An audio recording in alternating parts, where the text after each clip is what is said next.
Bonjour à vous et très heureuse de vous retrouver. Si je vous dis faire sa trace au Québec, sa trace de vie, ce n'est pas rien, ça veut dire une foule de défis.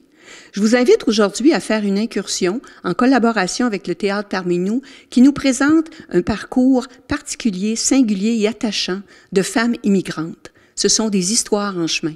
Alors restez avec nous. Bienvenue à l'Urbain.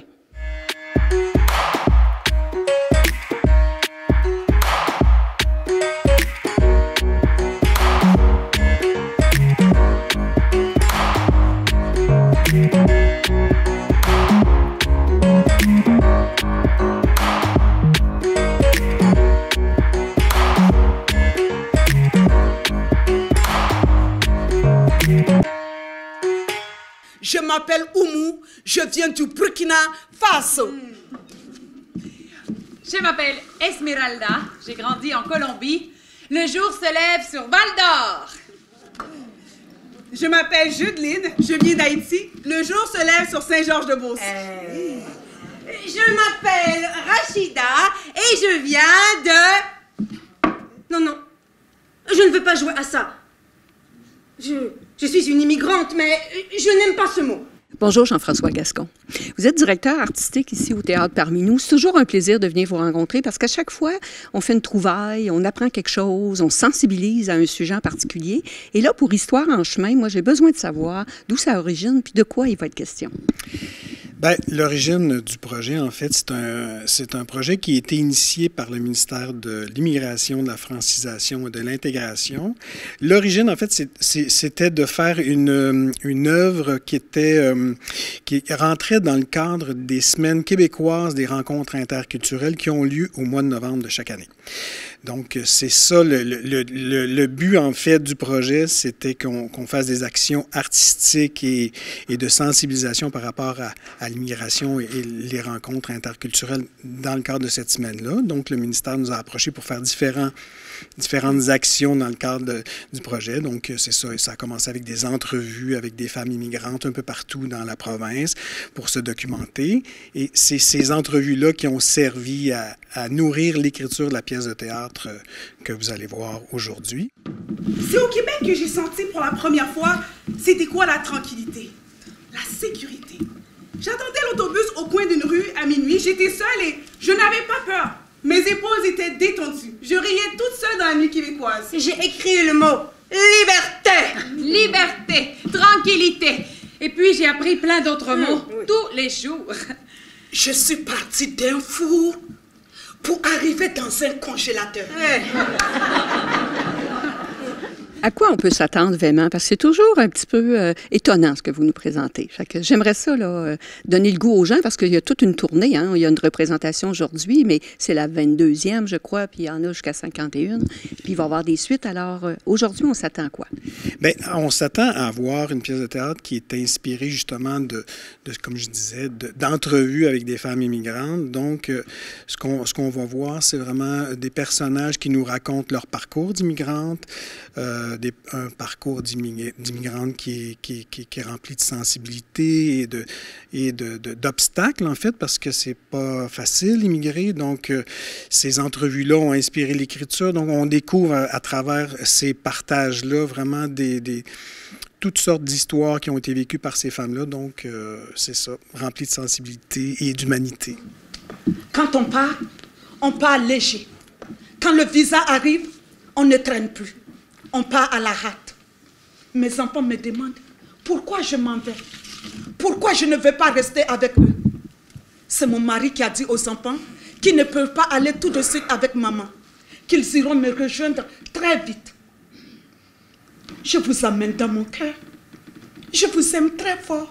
C'est important que les gens entendent parler du parcours chemin des immigrants. Quand on n'a pas vécu dans les souliers des autres, on ne comprend pas tout à fait c'est quoi qui se passe.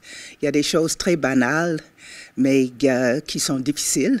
Donc, avec un projet comme ça que le théâtre fait, où il présente le parcours de différentes personnes, les auditeurs, ils ont la chance de s'asseoir, d'écouter et assimiler le message Et après ça, ils vont comprendre mieux et ils peuvent retourner dans la société.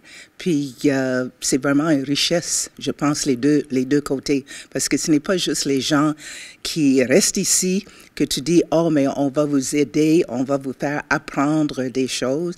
C'est vraiment un deux voies. C'est pas un sens unique. Donc, ça aide tous les immigrants qui viennent et ils ajoutent de quoi des perles là, qui sont importantes. Mais immigrer, ça demande du courage pour tout, tous les jours et beaucoup d'énergie. Du moment où je me réveille le matin jusqu'à ce que je repose ma tête sur l'oreiller le soir, je suis en mode traduction. Traduction. Il faut absolument que j'apprenne les expressions québécoises. Câline d'épine. Tu as de l'eau dans le câble? Digidine. Tu dors-tu sa switch?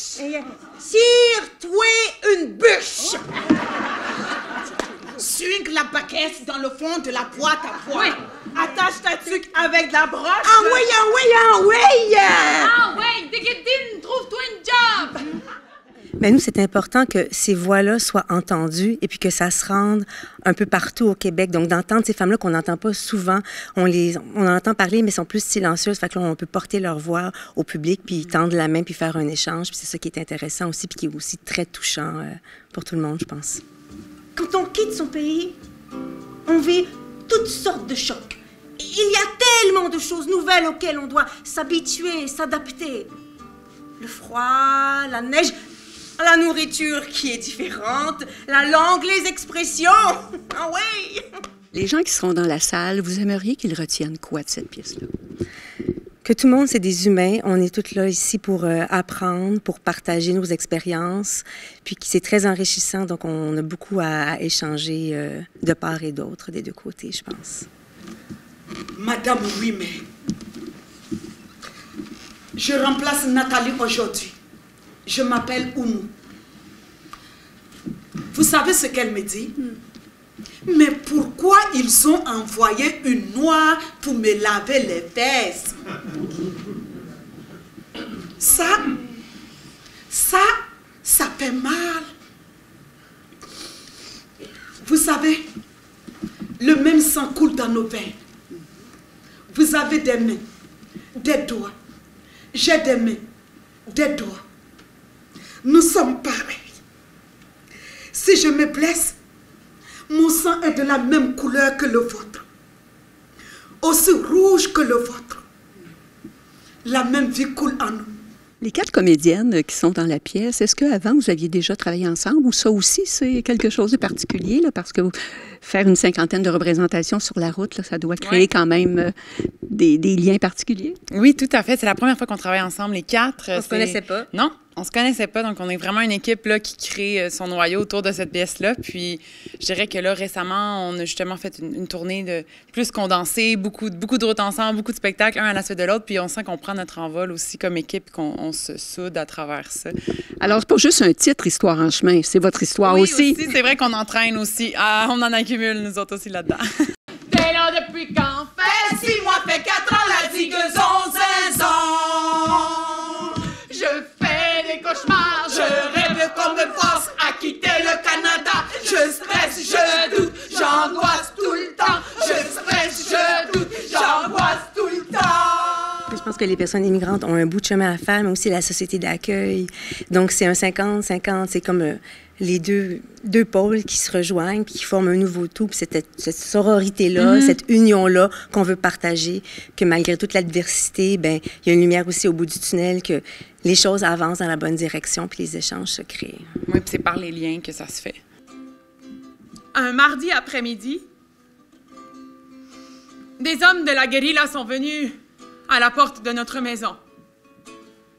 Et vous imaginez, ils sont venus à la maison. Pas au travail de Rodrigo, pas au mien. Chez nous, pendant que les enfants jouaient dans le jardin. Ils nous ont demandé de l'argent. Et ils nous ont dit que si on refusait de leur donner un certain montant à toutes les semaines, ils kidnapperaient nos enfants. Je savais que c'était pas des menaces en l'air, que c'était du sérieux. Et que même si j'avais appelé la police, ça n'aurait rien changé. En Colombie, Les kidnappings, ça fait presque partie du quotidien. C'est toujours très touchant et on disait tantôt, là, il va y avoir toute une tournée, fait que c'est pas vrai que ça va se terminer juste comme ça. Je suis certaine, créatif comme vous êtes, il va y avoir des suites, il va y avoir quelque chose d'autre après tout ça. Oui, c'est ça. Donc là, on est rendu à une vingtaine de représentations. Il va y en avoir une cinquantaine partout au Québec, après la tournée. À la fin du projet, qui est étalé sur 3 ans, on va avoir un événement final durant les Semaines québécoises des rencontres interculturelles prochaines en novembre 2025, avec un événement ici au Théâtre parmi nous qui va récapituler, si on veut, toutes les actions, les œuvres qu'on a créées à travers le projet. Donc, la population va être invitée ici au Parmi nous à venir assister à cet événement final-là, qui va être un événement festif, si on peut dire, et aussi pour rassembler tous les gens qui ont participé au projet durant les 3 années. Alors, dans le reportage, j'espère qu'on va donner le goût aux gens de participer justement au mois de novembre. C'est un rendez-vous. Bien, c'est un rendez-vous. Toute la population va être invitée, donc le 6 novembre précisément, en soirée. Alors, on met ça à l'agenda, Jean-François. Oui, c'est ça. Merci. Merci. J'ai passé une entrevue pour travailler dans une mine d'or en Abitibi. Et j'ai eu le poste! Non, pouvez-vous croire que j'ai trouvé ça plus difficile de quitter Sainte-Julie pour Val-d'Or que de quitter la Colombie? On est arrivé en juin. Et c'est là que j'ai rencontré les maringouins. Oh non, un conseil, si vous immigrez en Abitibi, ayez un bon chasse-moustique. Les mouches là-bas sont tellement grosses et voraces qu'on dirait qu'on se fait attaquer par un avion de chasse F-18.